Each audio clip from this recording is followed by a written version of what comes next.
అగ్రెసివ్లో ఉంది. ఈ టైంలో బర్డ్స్ని అస్సలు డిస్టర్బ్ చేయకూడదు. మనం ఈ టైంలో బర్డ్స్ని డిస్టర్బ్ చేస్తే 3 చిక్స్ ఉన్నాయి, ఒక ఎగ్ ఉంది, బెంగాలీ ఫించెస్ చిక్స్. వీటి కోసమే నేను సాఫ్ట్ ఫుడ్ గా ఎగ్స్ తీసుకొచ్చి బెంగాలీ కింద వేసుకున్నాను కదా, ఆ ఎగ్స్ ఏవి. వీటిని కూడా క్లియర్ చెక్. ఆ 5 రోజుల తర్వాత ఈ రూమ్ చూస్తున్నా, మనసు ప్రశాంతంగా ఉంది. ఎక్కడున్నా సరే ఆలోచన మొత్తం ఈ రూమ్ మీదే, ఈ బర్డ్స్ మీదే. నిజం చెప్పాలంటే ఒకనొక టైంలో 1 year బ్యాక్ మా ఫాదర్ గారు చనిపోయినప్పుడు ఒక్క రోజులోనే కార్యక్రమాలన్నీ అయిపోయినాయి. ఆ రోజు నైటే మళ్ళీ 94 కిలోమీటర్లు బండి వేసుకొని మళ్ళీ ఇక్కడికి వచ్చి ఫుడ్ పెట్టి ఎక్కడా స్టే చేయకూడదని చెబితే నైటు మళ్ళీ 3కి బయలుదేరి ఊరికి వెళ్ళిపోయామండి. అలా మొత్తం నేను తిరుగుతానే ఉన్నా 13 రోజులు 14 రోజులు. ఈసారి వీటిని వదిలిపెట్టి ఒక 5-6 రోజులు నేను బయటికి వెళ్ళాను మొత్తం ఏర్పాట్లు చేసుకొని. ఎక్కడా కూడా ఎలాంటి డ్యామేజ్ జరగలేదు. చిక్స్ కానీ బర్డ్స్ కానీ ఒక్కటి కూడా ఎక్స్పైర్ కాలేదు. మొత్తం చాలా హెల్దీగా ఉన్నాయి. నిజంగానే అసలు మనసు చాలా ప్రశాంతంగా ఉంది. ఎందుకంటే నేను చేసుకున్న ఏర్పాట్లు అవి కరెక్ట్గా ఒక 10 రోజులకు సరిపోయే ఏర్పాట్లు చేసుకున్నాను.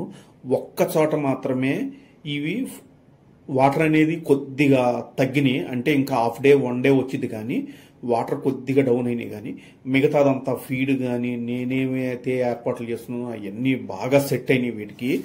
ఇలా నేను కొత్త వాళ్ళ కోసమే వీడియో చేయాల్సి వచ్చింది. ఎందుకంటే ఎవరైతే ఒక పేరు కానీ 2 పేర్లు కానీ కొనుక్కుంటారో వాళ్ళు ఎక్కడికైనా సెలవు వెళ్ళాలంటే పక్కింటి వాళ్ళకి ఇవ్వటం, లేదంటే సేల్ చేసుకోవడం చేస్తూ ఉంటారు. ఇలాంటి ఏర్పాట్లు చేసుకోవడం వలన మీ బర్డ్స్కి ఏం ప్రాబ్లం ఉండదు. మీరు వారం 10 రోజులైనా ఎక్కడికి వెళ్ళొచ్చు.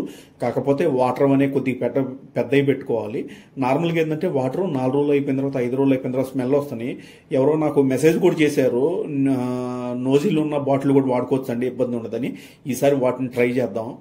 ఈ ట్రేలు చూడండి, నేను 4 years నుంచి 5 years నుంచి ఏ కేజీలు మెయింటైన్ చేస్తాను. కేజీలు ఎప్పుడు క్లీన్గా ఉంటాయి. ఎందుకంటే ఈ రూమ్లో నేను డైలీ డ్యూటీ అయిపోయిన తర్వాత కానీ ఎప్పుడైనా సరే 7 నుంచి 8 గంటలు ఈ రూమ్లో ఉన్నాను అంటే వీటిని క్లీన్ చేసుకోవటంలోనే ఉంటాను నేను రోజంతా. అంత క్లీన్ చేసుకోబట్టే ఈ కేజెస్ అన్ని ఎంత మెయింటైన్ చేయగలిగింది. కాకపోతే ఇప్పుడు జరిగింది ఏంటంటే నేను 5 days 6 days బయటకు వెళ్ళిపోయిన తర్వాత వచ్చిన తర్వాత చూస్తే కొద్దిగా అంతా చిందరవందరగా ఉంది. అంటే ఫుడ్ కానీ అదంతా కింద పడింది. ఇదంతా క్లీన్ చేసుకోవడానికి నాకు 4 hours 5 hours పట్టింది. నాకు ఇదంతా రొటీనే, ఏం ఇబ్బంది లేదు. ఎందుకంటే నా గోలే ఇది, నేను వీటి మీద వర్క్ చేయాలి కాబట్టి పెద్ద ప్రాబ్లం అంటూ నాకేముండదు. డ్యూటీకి వెళ్తాను, వచ్చినా సరే వీటి మీదే నేను వర్క్ చేసుకుంటా ఉంటాను కాబట్టి ఈ 5 hours నాకు లెక్కలేవు ఏం లేదు.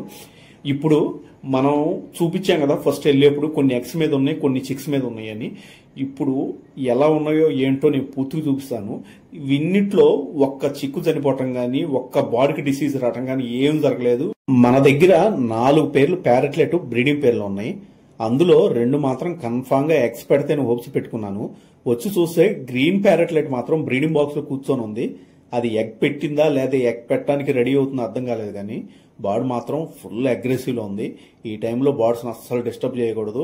మనం ఈ టైంలో బర్డ్స్ని డిస్టర్బ్ చేస్తే అన్ఫర్టైల్ ఎగ్స్ వస్తూ ఉంటాయి. అందుకే బ్రీడింగ్ టైంలో పొద్దున పూట మనం ఫీడ్ పెట్టామా వాటర్ ఇచ్చామా అంతవరకే. మనం ఎంత డిస్టర్బ్ చేస్తే అన్ని అన్ఫర్టైల్ ఎగ్స్ వస్తూ ఉంటాయి. ఎగ్స్ మీద కూర్చోదు. రెండోసారి కూడా ఎగ్స్ పెట్టడం చాలా లేట్ అవుతా ఉండిద్ది. ఇంకా రెండోది బ్లూ ప్యారెట్లెట్. ఇదైతే ఎగ్స్ పెట్టిద్దని హోప్స్ పెట్టుకున్నాను. చూస్తుంటే మాత్రం 2 బయటే ఉన్నాయి. ఇది కూడా ఎగ్స్ ఏం పెట్టలేదు. ఇంకా టైం పట్టిద్ది. మనం అనుకున్న టైంలో ఇవే ఎగ్స్ పెట్టవు. కాకపోతే ఈ పేరుకి ఏంటంటే కొద్దిగా లెగ్ ప్రాబ్లం ఉంది మేల్కి. కొద్దిగా టైం తీసుకుని ఉండొచ్చు. కానీ కన్ఫామ్గా ఇది బ్రీడింగ్ పేరే. ఫుల్ యాక్టివ్గా ఉండిద్ది. ఇదైతే నేను కన్ఫర్మ్ పెట్టిద్ది అనుకున్నా, కానీ పెట్టలేదు ఇంకా ఇది. ఇందులో మాత్రం 3 చిక్స్ ఉన్నాయి, ఒక ఎగ్ ఉంది, బెంగాలీ ఫించెస్ చిక్స్. వీటి కోసమే నేను సాఫ్ట్ ఫుడ్ గా కార్న్ పెట్టి వెళ్ళాను. ఎప్పుడైతే ఫించెస్ చిక్స్ బయటకు వచ్చినాయో వరుసగా 10 నుంచి 13 రోజులు సాఫ్ట్ ఫుడ్ పెట్టి చూడండి, ఫించెస్ మోర్టాలిటీ రేటు తగ్గిద్ది. ఫించెస్ చిక్స్ మాత్రం భలే రేజ్ అవుతాయి. అసలు బెంగాలీ ఫించెసే వాటి చిక్స్ ని బాగా పెంచుకునిద్ది.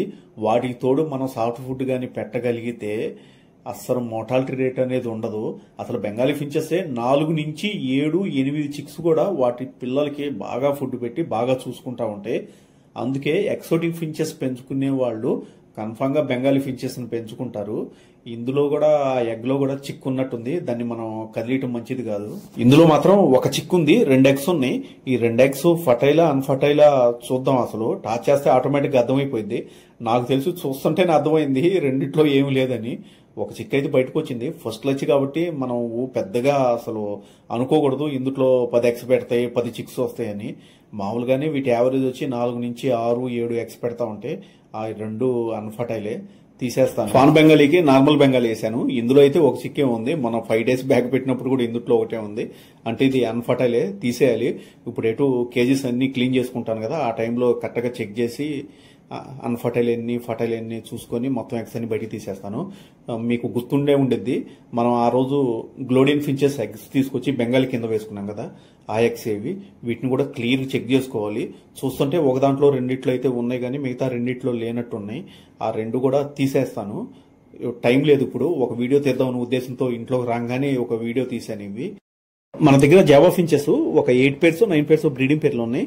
అందులో 4 పేర్లు మాత్రమే నేను కేజెస్ లో పెట్టుకున్నాను. వీటిని కేజెస్ లో పెట్టుకుని ఒక 7 days అవుతున్నాయి. ఇవి మేటింగ్ అవటం, నెస్టింగ్ మెటీరియల్ తీసుకెళ్లటం, బ్రీడింగ్ బాక్స్ లో కూర్చోవటం ఇవన్నీ చేస్తున్నాయి. వెళ్ళేప్పుడు కూడా అంతే, వచ్చి చూసినా కూడా అంతే. ఏ అయితే ఎగ్స్ పెట్టలేదు కానీ మనం పెట్టిన వేపాకులు ఇవన్నీ తీసుకెళ్లి కేజీలో అయితే పెట్టుకుంటున్నాయి. అంటే ఇంకా బ్రీడింగ్ చేయడానికి ఇంకా రెడీగా ఉన్నాయి అని అర్థం. ఇక 10 రోజులు 11 రోజుల్లో కన్ఫర్మ్ గా ఇవి ఎగ్స్ అనేది పెట్టేస్తాయి. ఇవి కాకుండా లాంగ్ టైల్ ఫించెస్ కూడా సేమ్ అంతే ఉన్నాయి. లాంగ్ టైల్ ఫించెస్ అయితే ఒక 5-6 పేర్లు ఉన్నాయి. అవి కూడా అంతే. మొత్తం నెస్ట్ మెటీరియల్ తీసుకెళ్ళటం, బ్రీడింగ్ బాక్స్ లో కూర్చోవటం ఇవన్నీ చేస్తున్నాయి. Next Gouldian finches. నాకు మాత్రం చాలా సంతోషంగా ఉంది. ఈసారి వీటికి లూజ్ మోషన్స్ కానీ దేనికైనా జ్వరం రావడం కానీ ఏమీ లేదు. నేను 2 days కానీ 3 days కానీ ఎక్కడికి బయటికి వెళ్ళి వచ్చినా సరే గ్లోడింగ్ ఫించెస్ లో ఏదో ఒకటి జరుగుతూనే ఉండిద్ది. ఈసారి అలా జరగలేదు. వాటి కింద ఉన్న ఎగ్సే మనం బెంగాలీ కింద వేసుకుని ఫాస్టింగ్ చేసుకున్నాను. ఆ ప్రస్తుతానికి కేజీస్ అన్ని మాత్రం బాగా డస్ట్ పెట్టి ఉన్నాయి. వీటిని అన్నిటిని ఇప్పుడు క్లీన్ చేసుకోవాలి కూర్చొని. ఇవి కాకుండా జెబ్రా ఫించెస్ ఉన్నాయి కదా, జెబ్రా ఫించెస్ కూడా బాగా వేస్టేజ్ చేసినాయి. ఇవి తినటం తక్కువను ఎక్కువ వేస్ట్ చేస్తా ఉంటాయి ఈ జెబ్రా ఫించెస్ కూడా. వీటిని వేరే వేరే కేజీలు వేసుకున్నామంటే అంత ఉపయోగం ఉండదు. ఎందుకంటే మనం పెట్టుకునే ప్రైస్ ఎక్కువ అయిపోయింది ఒక్కొక్క కేజీ వేయాలంటే. ఈ కాలనీలో కూడా బాగానే బ్రీడింగ్ చేస్తాయి కానీ వేస్ట్ ఎక్కువ చేస్తున్నాయి ఇవి. ఇవి కూడా ఫుల్ యాక్టివ్ గానే ఉన్నాయి జెబ్రా ఫించెస్. మన దగ్గర ఒక 7-8 పేర్లు ఉన్నాయి. ఆ పేర్లన్నీ కలిసి నేను 3 feet కేజీలు వేసాను. ఇవే బ్రీడింగ్ వస్తా ఉంటాయి. ఈ చిక్స్ అనేది సేల్ చేసుకుంటా ఉంటాను ఒక్కోసారి.